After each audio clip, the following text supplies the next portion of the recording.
So hello mga lods, welcome to my channel. So ayan, magluluto naman ako ngayon ng aking ulam sa tanghalian na tinolang manok. So ayan po yung ating gulay na repolyo. So repolyo lang ang ating gulay ngayon dahil yun lang ang meron tayong stock. So ayan, luto na po yung so bali iba na nilutuan ko ngayon mga idol na hindi na yung kawali ko na paborito kasi may sabaw yung lutuin ko ngayon. Bali, tinulang lutuin ko yung mga idol, kaya iba na yung aking nilutuan, hindi na yung kawali na mahiwaga. So, lalagyan ko siya ng repolyo. Okay, fast forward ko na lang pala ito mga idol. So, makalipas ang ilang minuto mga idol, ayan, luto na po yung ating manok. Tinolang manok for today. Thank you so much mga idol, follow and share. So ayan mga idol, makalipas ang ilang minuto ulit, ayan luto na po yung ating chicken, kaya lalagyan na po natin siya ng sabaw. Ayan, sabaw-sabaw minerals.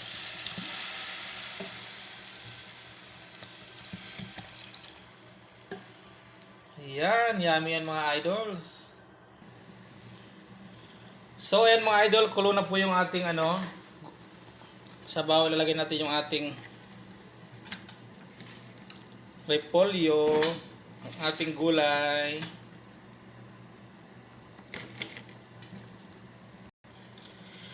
So ayan mga idols, fast forward, luto na po yung ating ulam sa tanghalian na tinolang manok with repolyo.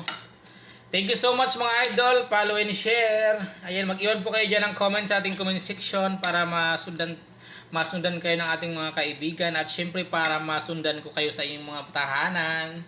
Ayan, thank you so much again. Follow and share. Bye-bye.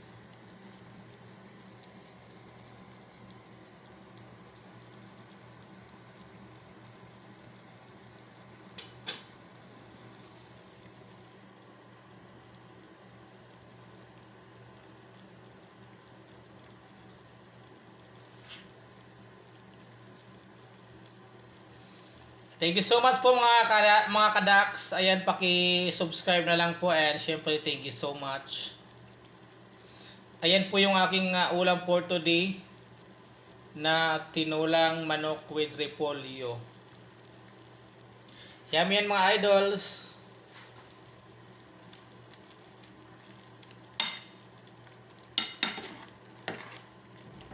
I found in it.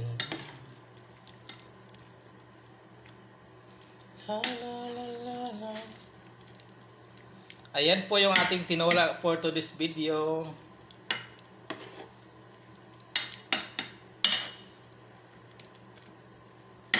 Ulam sa tanghalian. Please subscribe mga idol. Thank you so much.